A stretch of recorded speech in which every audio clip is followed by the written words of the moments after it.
I will chant the three verses. You can repeat after me. Om Vakratunda Mahakaya Suryakoti Samaprabha Nirvignam Kuru Me Deva Sarvakaryeshu Sarvada Saraswati Namastubhyam Varade Kamarupini Vidyarambham Karishyami Siddhir Me Sada Gurur Brahma Gurur Vishnu Gurur Devo Maheshwaraha Gurureva Param Brahma Tasmai Shri Gurave Namaha.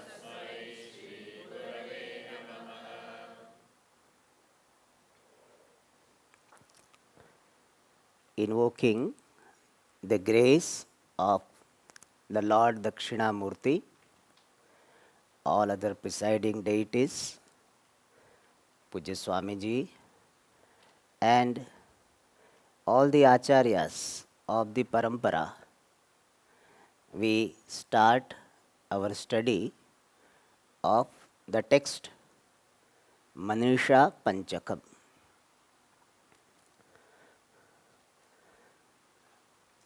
The word Manisha Panchakam has got two parts.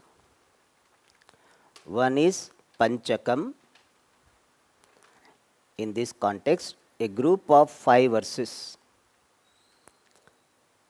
Manisha means conviction, vision with firmness, conviction, firm understanding, assimilated understanding, wisdom.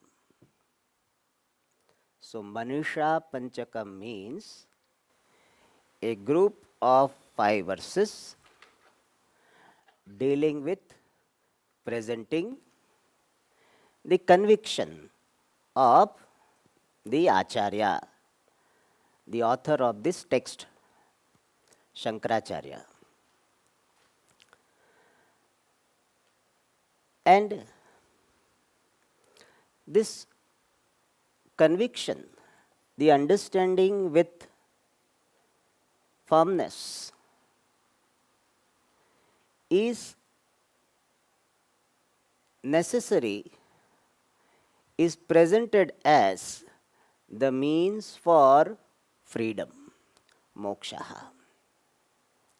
This text is attributed to Shankaracharya ji, and he is presenting his conviction, and that conviction leads to freedom. And also this stotra or this Prakarana Grantha has got the name Manisha Panchakam because in every verse the word Manisha comes. Manisha Mama, Manisha Mama, Manisha Mama. And therefore also Manisha Panchakam. All right. Now, somebody may ask this question. What is the use of this knowledge? Because nowadays, people seem to have, lot of information. In fact, there is a word, infobesity. Obesity you have, there is infobesity. Means we have obesity of information. Infoxication, like intoxication is there, infoxication. So we have. Means nowadays, so much information keeps coming, So people may ask, what is the use of knowledge? Many a times people belittle the importance of knowledge. We need to know that your life is always governed by some knowledge, right knowledge or wrong knowledge, but always some knowledge. And therefore, the quality of your life finally depends upon what knowledge you have about yourself, about the world, and also about the Lord. Our country, our rishis have understood the importance of knowledge. Therefore, we worship fire, which is representative of knowledge. In fact, the name of our country, Bharata, has got the meaning. Bha means shining, knowledge. Rataha means committed. What a beautiful name. A country committed to knowledge is called Bharata. People give all kinds of meaning. This is one meaning. Other one meaning is that one Bharata Raja was there, based on that name Bharata has come. But this also is a very beautiful way of saying. But some people may ask this question that, Swamiji, my relative, I would not like to use word spouse, so I will use relative. So relative Swamiji, he has been attending Vedanta classes for 20 years, Swamiji.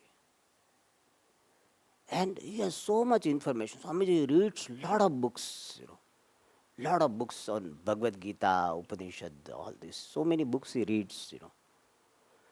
But Swamiji, in his life, we don't see any change. He is almost the same person. Before he was studying this all Vedanta, and after reading these Vedanta books, we don't find any difference, Swamiji. So, what is the use of knowledge, Swamiji? You say knowledge, but the knowledge has not done anything to the person. At least it looks like that.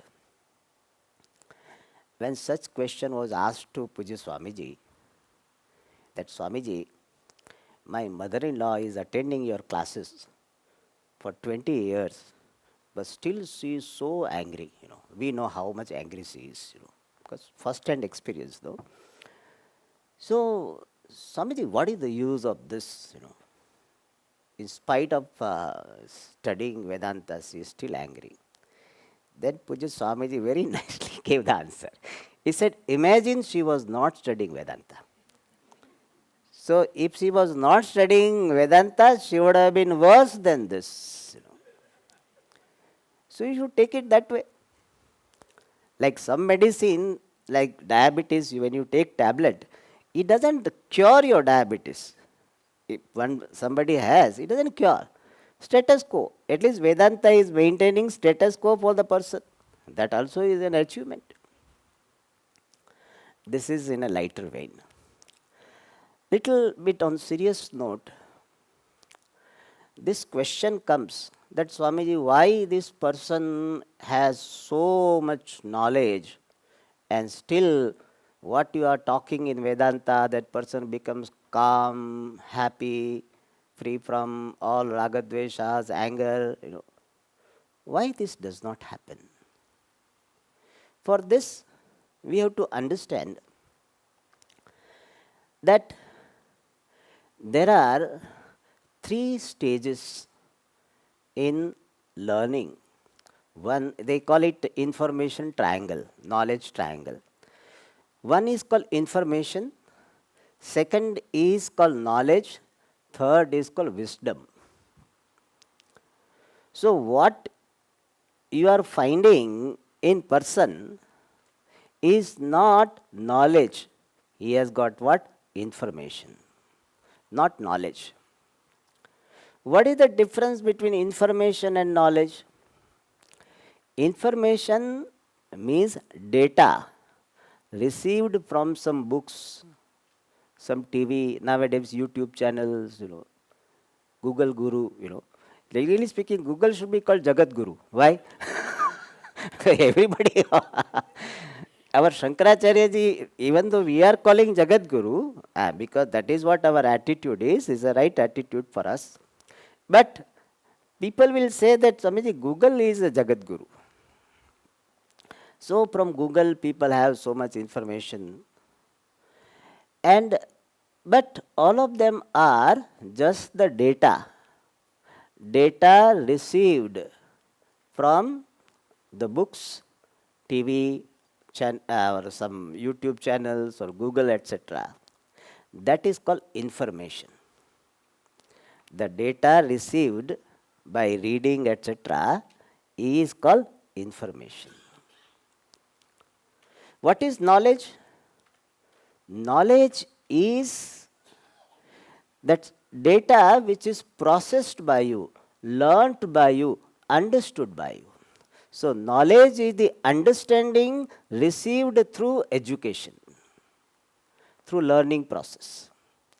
So knowledge is different from information.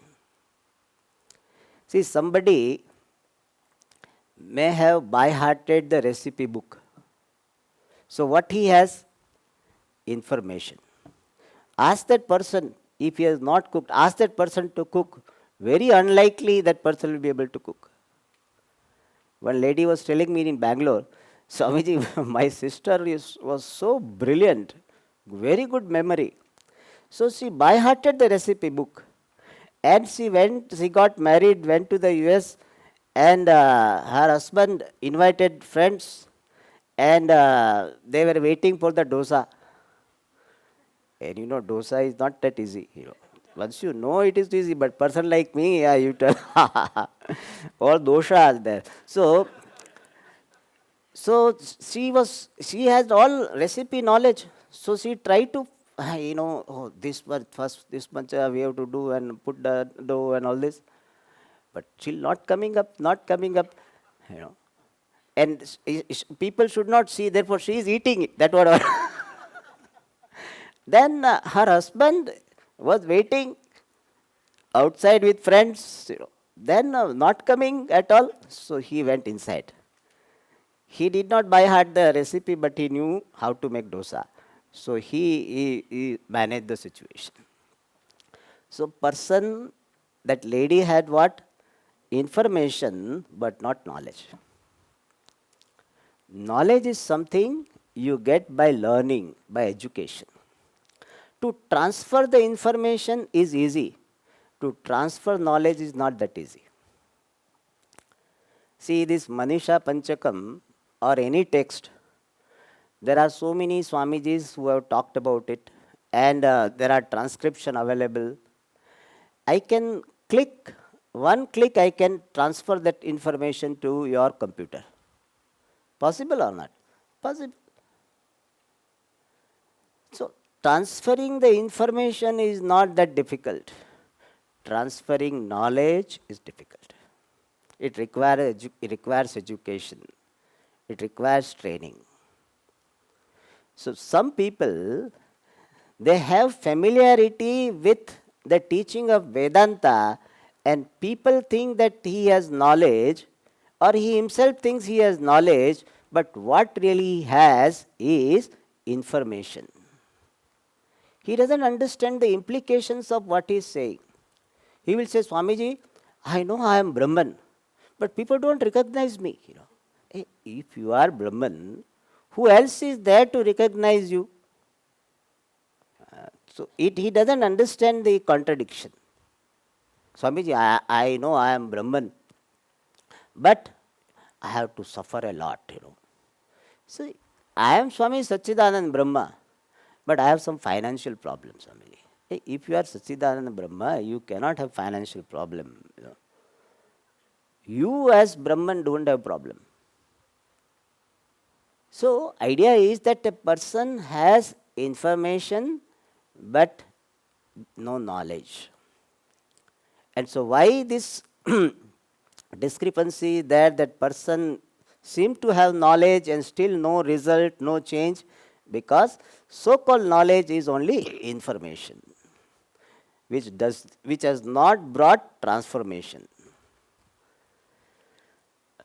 And next stage is, in not every case it happens, but many cases, knowledge, when it is integrated completely and it becomes the basis for responding to different situations in life, then that knowledge has become wisdom, manusha. So you get information, familiarity first will be information, then some people will knowledge, and then it becomes wisdom. If a person is ready, in the first go itself he can get wisdom. But very rarely it happens. Generally people have information because they don't have the proper attitude towards the source of knowledge. Therefore it remains as information. Even though it is knowledge, but it will remain as information. Effectiveness wise it is information, even though it is content wise knowledge. So in Vedanta, people in the initial stage, many of them, not all of them, I don't say everybody will have information only first. They can have knowledge right away. But for most of the people, they start their exposure to Vedanta by reading some paperbacks, and so they get, this Atma is, existence, consciousness, bliss, eternal, immortal. So they think they know all words, and therefore they think they know Vedanta. See, familiarity with words is not knowledge. It's just familiarity with words. And therefore, just because person is listening to Vedanta for some years doesn't mean he has knowledge, much less wisdom. And when Vedanta says that knowledge brings transformation, knowledge brings peace, knowledge brings happiness, fulfillment, what Vedanta means is the knowledge in the form of wisdom brings this result. And therefore, we should not blame Vedanta or the knowledge of Vedanta. What has happened? A person has not approached the Shastra properly, and therefore he has only some information, not knowledge or wisdom. All right. And therefore, people, when you hear that this person is studying Vedanta for so many years, etc., we need not bother about it. Try to see whether this Vedanta is working for you or not. Okay. One more note is, even if person has got information or knowledge or wisdom, information even if he or she has, that also will bless the person. So we are not belittling the person, belittling even the information stage of familiarity. Let it be so. That information will inspire the person to go to the next stage of learning and will get knowledge. Therefore, we need not criticize anyone. Oh, he doesn't have knowledge, he has got only information. Let it be so. Many people don't have even information, so at least he has got that. So whatever be the stage of one's learning, one's familiarity, one will be blessed accordingly. If he has wisdom, he is fully blessed. Knowledge, he will be blessed. And information, it will become a motivation for getting knowledge. Now next question is that, what is the connection between wisdom, which Shastras talk about, and my life? How is it relevant? Because we have so many things to be known. We have got physics, chemistry, quantum physics, astrophysics, so many things we have to know. So, why one more thing we have to know? What is the connection between this knowledge and my life, my problem in life? To understand this, we have to we have to enter into the basics of Vedanta. Vedanta starts with the discussion on Purushartha. Every human being is busy doing something. And when he does something, he wants something. Nobody, prayojanam anuddishya mandopi na pravartate. So some purpose is always kept in mind. When anyone does anything, some purpose is kept. So whatever purpose kept in the mind is called Purushartha. Suppose somebody is doing a job, he wants money. So that is a Purushartha called Artha Purushartha.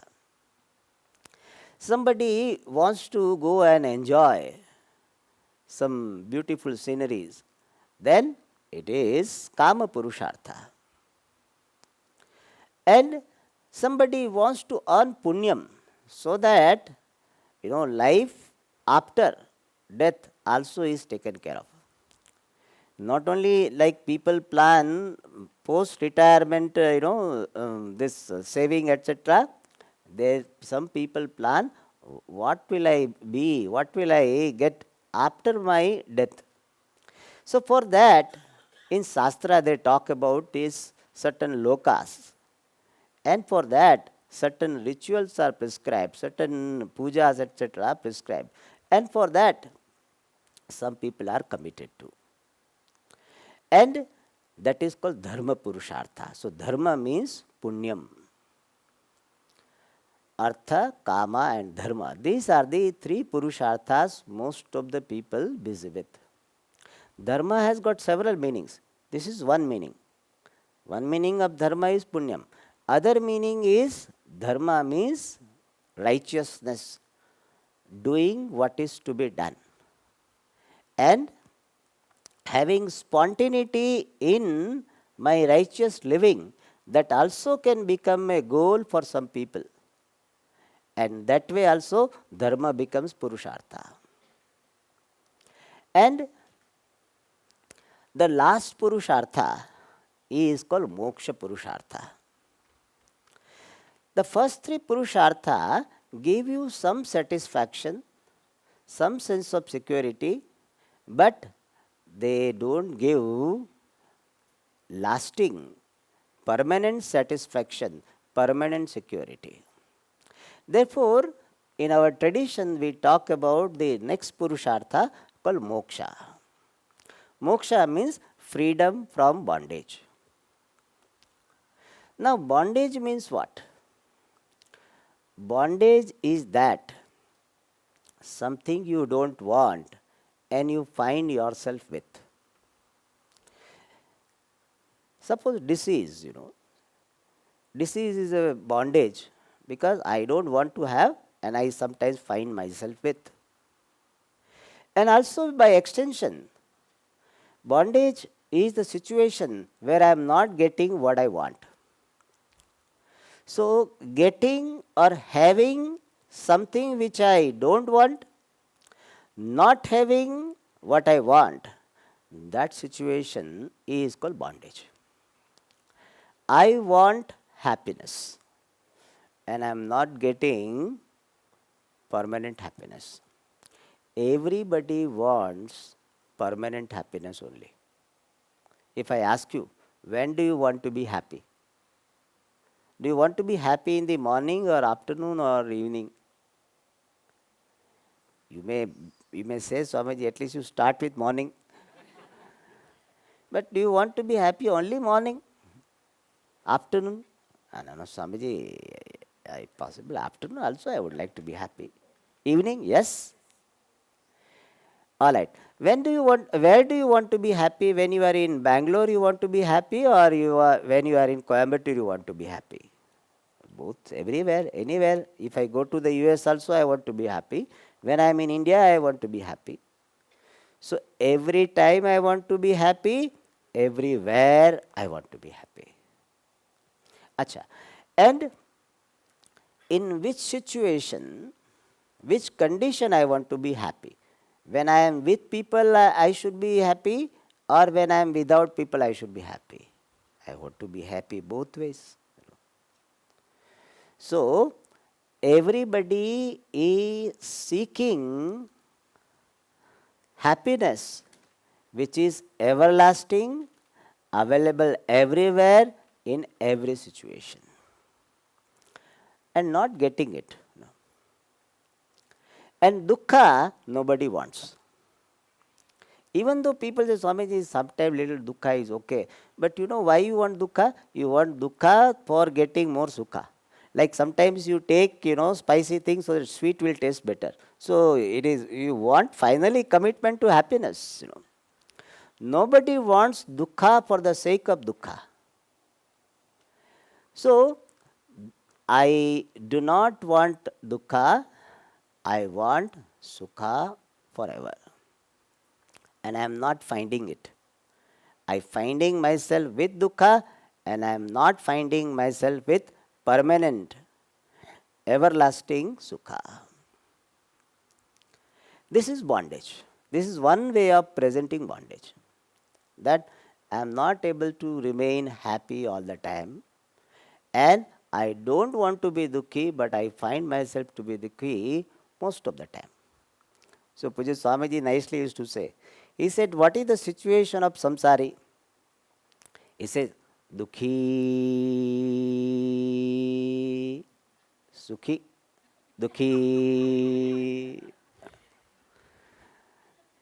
That's what happens to most of the people. Samsara means this, Some complain. Puja Swamiji used to use Tamil word, munu munu. Munu munu they call it, no? This is not good, this is not good, this is not good, So, that is called bondage. That is otherwise called samsara. In Tamil, samsara means wife. Samsara, wife is not samsara. Husband also is samsara. Children also is samsara. House also is samsara. And if you have got right vision, nobody is samsara. Wife is not samsara. Husband is not samsara. A person. He is a person. House is not a samsara. So samsara is this situation where I am not finding myself, happy, finding myself to be unhappy. This is bondage. Another way of looking at bondage is dependence upon the world to be happy, peaceful and secure. This is bondage. See, this we can see in our life, how much we dependent upon so many situations to be happy. Some people are addicted to tea, coffee. So if tea, coffee is not there, their mood is out. Angry.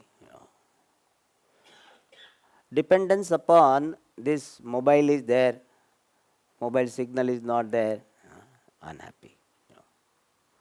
My spouse is not having good mood, therefore I am unhappy. So I depend upon so many people to be happy. Very, very precariously balanced, our happiness, little bit something goes wrong, collapses. Mood is out. And that is samsara. That is bondage. That I depend upon the world to be happy. And our progress is, generally we call our civilization progress is what? Becoming more and more dependent on external gadgets. So imagine, some 100 years ago, washing machines were not there, TV were not there, mobile was not there, And now we have facilities, but our dependence is so much, So, nothing wrong in using the technology, but we need to acknowledge this fact that we are increasing our dependence. Use, nothing wrong, use the technology available, but make sure you are not mentally getting dependent on it. People have dependence on getting the messages. See, if they don't get message, no, they feel restless. One person was telling Swamiji, when I don't get message, I feel that whether my phone is working or not. Because it is called stimuli hunger. There are so many hunger. One hunger is called stimuli hunger. So we require somebody should tell how are you at least. Some flower should be sent. Good morning should be sent. So much dependence is there. If message doesn't come, that person was telling, we feel mood out. So no mood because no message came. Dependence. WhatsApp, somebody, no, nobody sent WhatsApp today. Thus, dependence upon the world to be happy, to be peaceful, to be secure. If this thing is there, then only I am secure. If this is not there, I am insecure. If my relative is there, then only I am secure. Otherwise, my life is shattered. Life is gone. That is called bondage. So now you can understand, bondage has nothing to do with the external situations. Many people generally say, Swamiji, I am bound, I am a samsari. Why? Because I am married, or I have children, or I have got the house, or I have got the responsibilities. All of them don't come under the description of samsara in Vedanta. Samsara means my dependence. Using the mobile is not samsara, but having emotional dependence is samsara.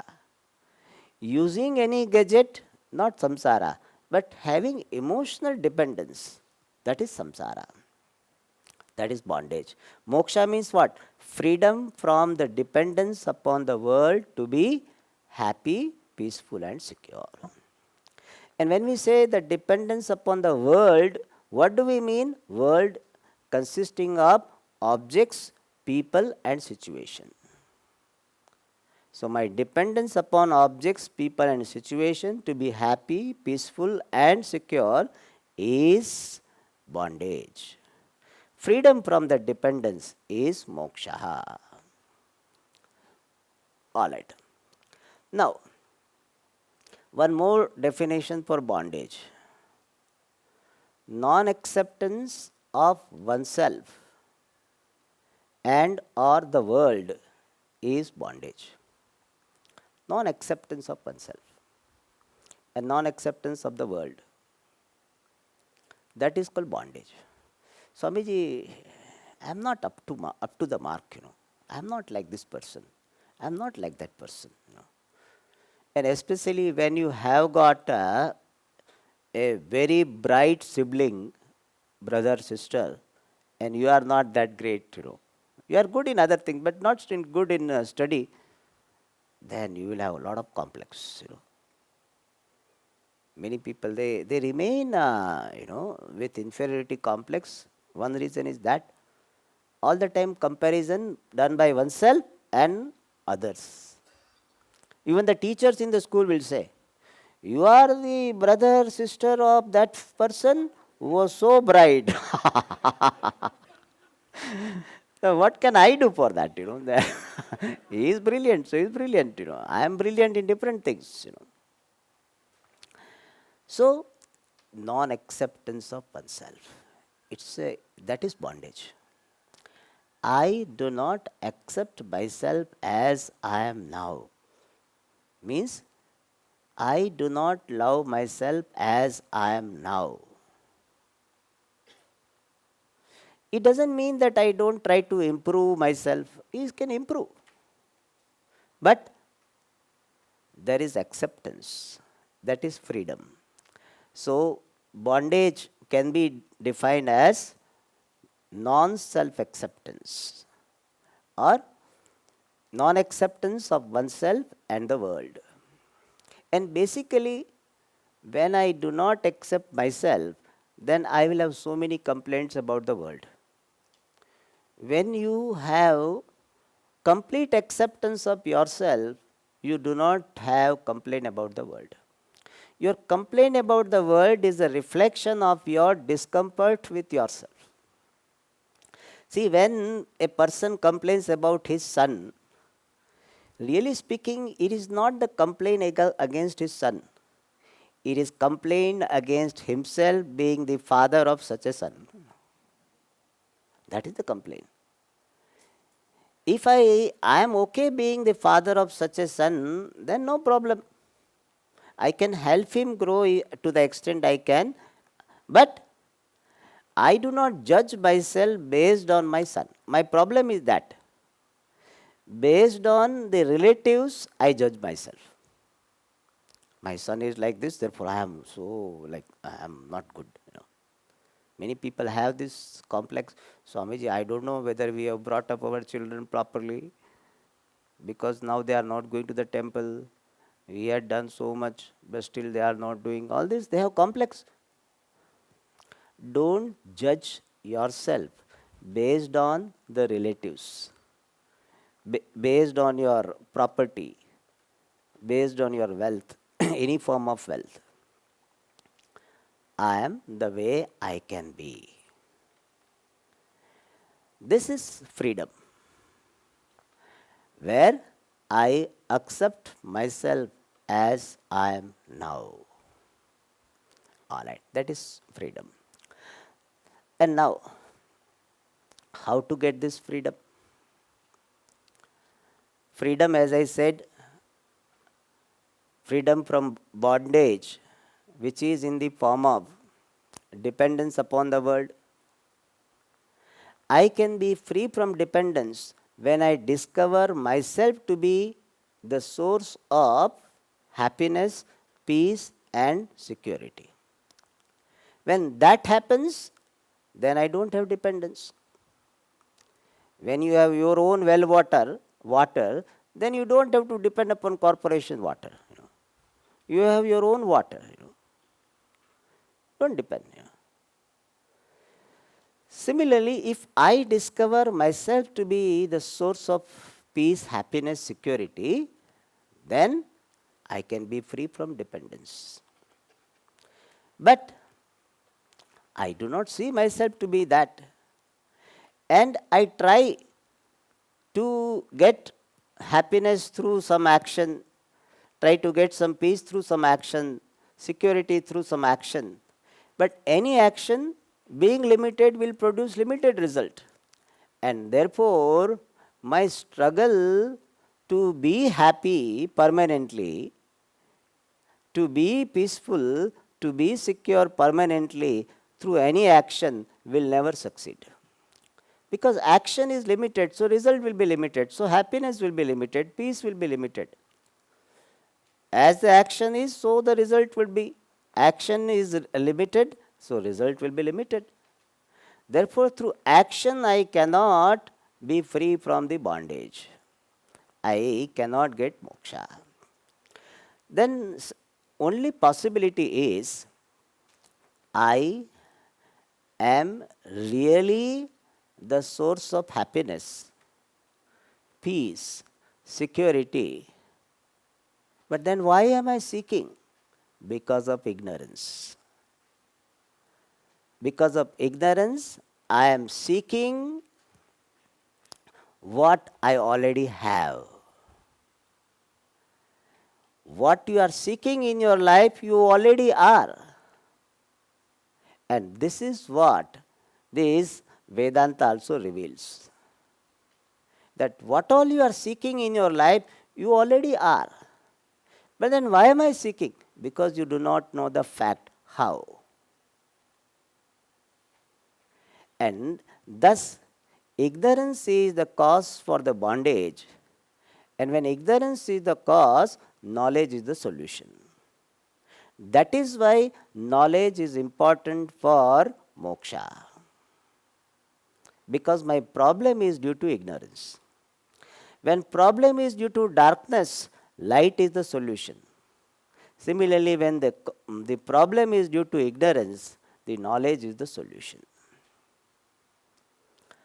And how do I get knowledge?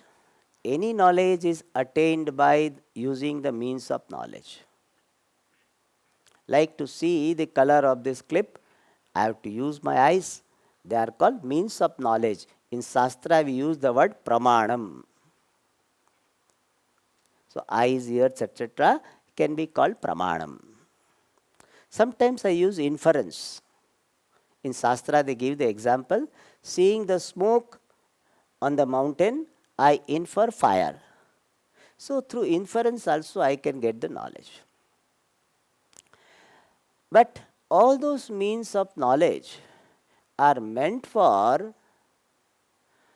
knowing the external object. Whereas my issue is what? Ignorance of myself is the cause for samsara.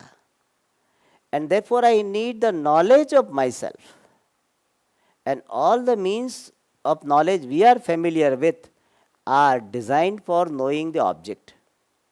And therefore in our tradition, only one pramana is suggested as the means of knowing the self, and that is called Vedantaha. What is Vedanta? The end portion of Vedas is called Vedanta. What is Veda? Vedas are the fundamental text of available in Indian culture. Vedas are the fundamental books not written by, created by any human beings. They are called Vedas. They are the gifts of the Lord given to humanity. Like when you buy a gadget, then you get a manual. So Vedas are like manual provided by the Lord when He created the world, so that you know how to handle different situations in the world. And this Veda has got two parts. One part, the first part is called Veda Purva Bhaga, second part is called Vedanta. Veda Purva Bhaga talks about karma, Vedanta talks about this self-knowledge, knowledge of the truth of everything, Jiva, Jagat and Ishvara. In this context, we say knowledge of the self. So Vedanta is the means for knowing the self. Many people have got this wrong conception about what is Vedanta. People say Vedanta is a theory and meditation is a practice. It is not so. Vedanta is neither theory nor practice. What is Vedanta? It is a means of knowledge. Your eyes, which are seeing the colors and forms, is it a theory or practice? Practice? No. Do you practice to see? No. It is a pramanam. We don't say it is theory, it is a practice. Let us call what it is. It is pramanam. What is Vedanta? Pramanam, the means of knowledge. This clarity being not there, most of the people have lot of misconception in this spiritual pursuit. And that is why in one of the texts, Vedanta Sara, opening statement is Vedanto Nama Upanishad Pramanam. What is Vedanta? Pramanam, the means of knowledge. Otherwise called Upanishad. So Vedanta is Upanishad, which is Pramanam. And this Vedanta, which is otherwise called Upanishad, is occurring in all Vedas. And these Upanishads, which is otherwise called Vedanta, they are about 108. In fact, some people say 200 also. So about 108 Upanishads are there in all four Vedas, spread over all four Vedas. Out of them, the 10 Upanishads are considered to be the main one. Isha, Kena, Katha, Prashna, Mundaka, Mandukya, Taittiriya, Aitareya, Chandogya, Brihadaranyaka. These are the 10 Upanishads which are considered to be the main ones because Acharyas have written the commentary on that. So when we say a person is studying Vedanta, primarily it means a person is studying Upanishad. But by extension, even Bhagavad Gita is included in Vedanta. Bhagavad Gita, all of you are familiar with, is a teaching given by Bhagavan Sri Krishna to Arjuna. And one more text is there called Brahma Sutra, which is the book of analysis of the statements of Upanishad. And that Brahma Sutra also is included under the name Vedanta. So when we say Vedanta, mainly primarily it means only Upanishad. By extension, Bhagavad Gita and Brahma Sutra. So these three things, three texts, Upanishad, Bhagavad Gita, Brahma Sutra, these three together are called Prasthana Trayam. Prasthana means the main ones. Traya means a group of three. A group of three main texts, Prasthana Trayam, and they are Upanishad, Brahma Sutra, Bhagavad Gita.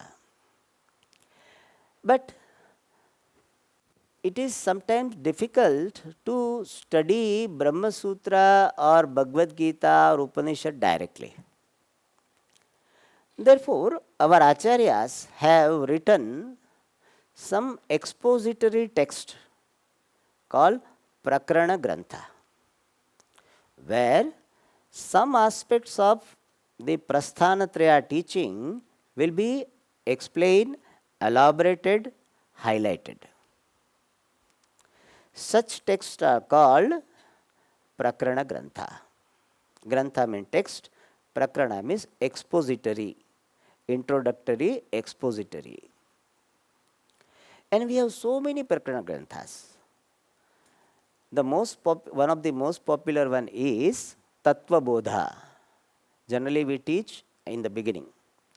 Then we have got Atma Bodha, written by Shankaracharya ji. Then Viveka Chudamani. Like that, so many Prakarana Granthas are there.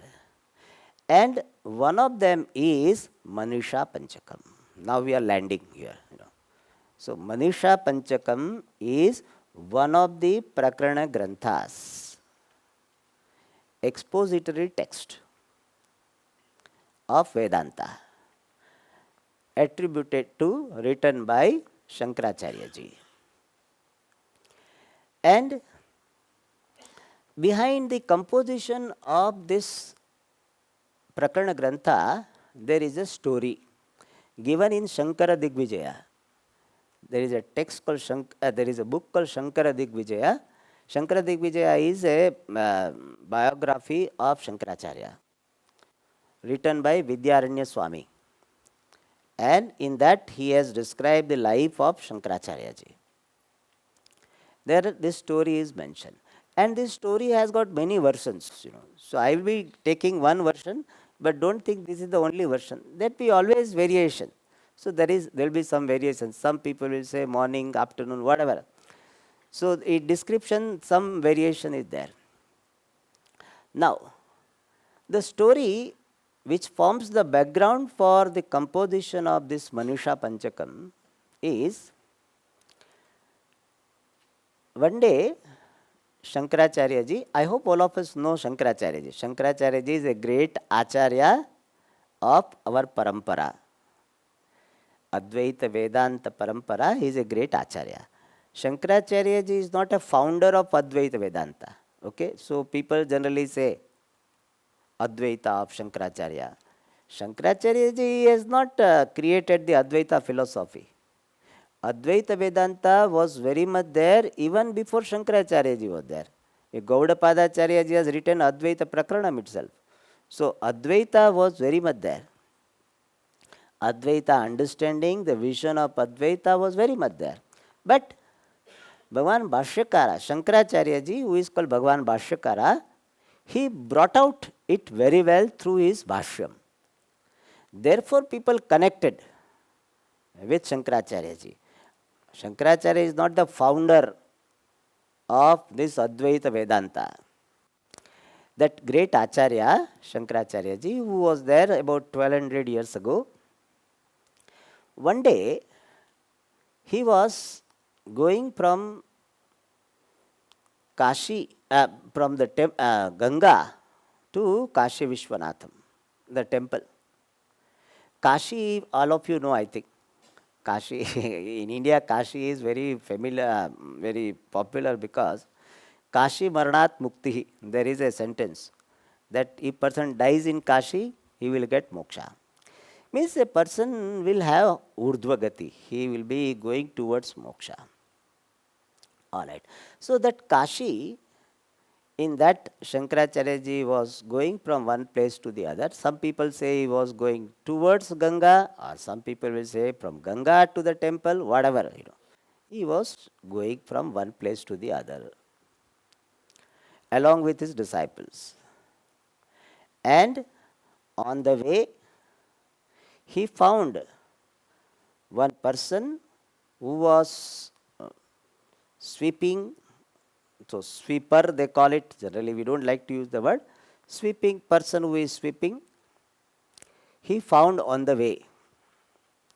And he was just on the way, so Shankaracharya ji, because of his samskaras and for empirical purity, he told, Gacha Gacha, please move aside.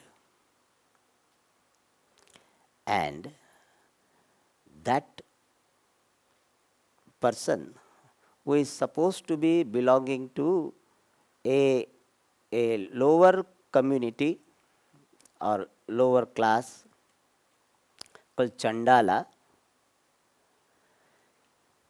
he is asking a question. What question? When you are asking me to go, Gacha Gacha, whom do you refer to?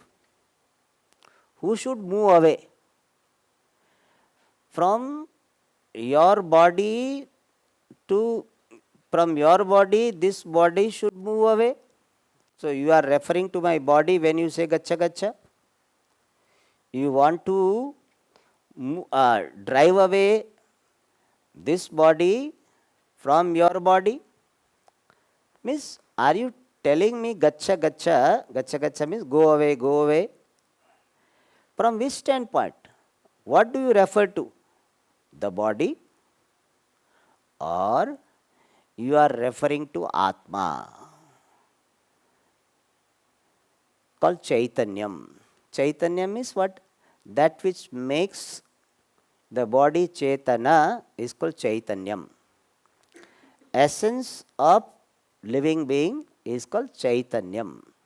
That which makes the body Chaitana, sentient, is called Chaitanyam, which is the essence of the person called Atma. So he is telling that, are you referring to Atma? Are you asking you are asking my Atma to be going away from your Atma? Do you refer to Atma? You Atma go away. From this Atma, you Atma go away. Do you mean to say that? Or from this body, you body go away. Are you referring to the body when you say go away, or are you referring to Atma? Please tell me. And what he meant was, either way, you cannot use this statement Gacha Gacha. From body angle also you cannot say, and from Atma angle also you cannot say. Why? He says, your body Maybe Brahmana's body is Brahmana's body. Shankaracharya was born in a Brahmana family, Brahmana's body. And this body is a Chandala's body. But both of them are born of Annam, food. Annamaya, my body also is Annamaya, your body also is Annamaya. And as far as impurity is concerned, my body has got impurity, your body also is not fully pure. Is there any body fully pure? Can you tell Swami, my body is 100% pure? Nobody body is pure.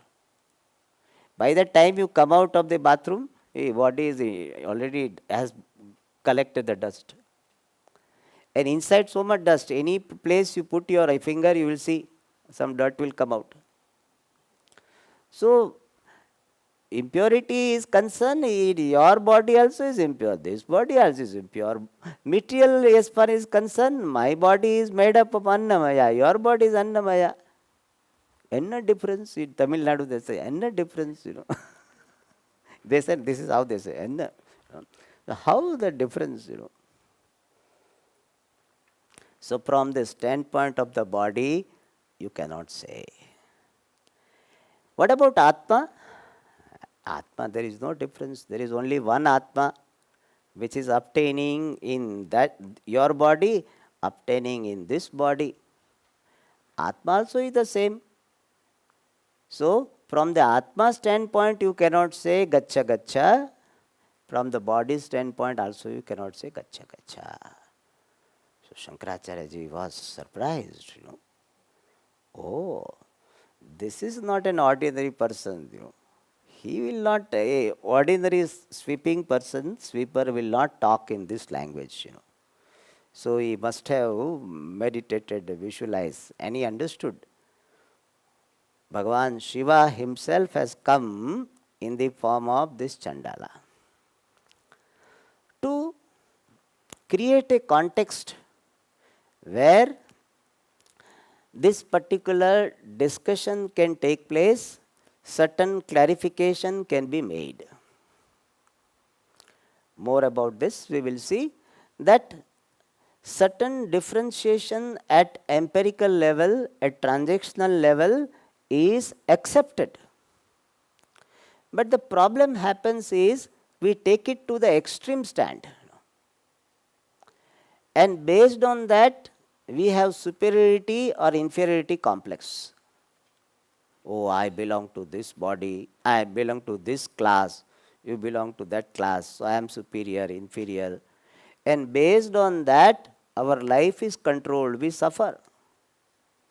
So, Bhagavan Shiva wanted to create the context where this idea can be highlighted, that even though certain differentiation is followed for the sake of certain vyavahara, but it should not be given absoluteness.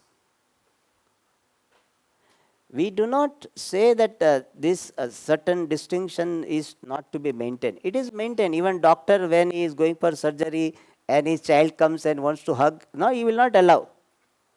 Not that he doesn't love his child or he looks down upon the child, but that certain distinction is to be maintained.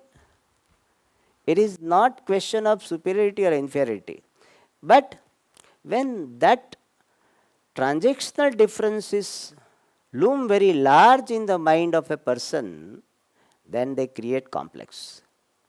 Then they create conflicts, fights, And therefore, Shiva, Bhagavan Shiva wanted to create the context where this point can be highlighted. And here, like in olden movies, nowadays, I don't know whether it happens, Shiva is in double role. One is this Acharya Shankara, other is Chandala Shankara. One Shiva is there in the form of Chandala, other is there in the form of Acharya. So there is a dialogue between the double role Shankara, Shiva. So in fact, we are going to see these shlokas in the next class, where we will see more details. Om Purnamadah Purnamidam Purnat Purnamudachyate अस्य पूर्णमादाय पूर्णमेवावशिष्यते। ॐ शान्ति शान्ति शान्तिः। हरि ओम। श्री गुरुभ्यो नमः।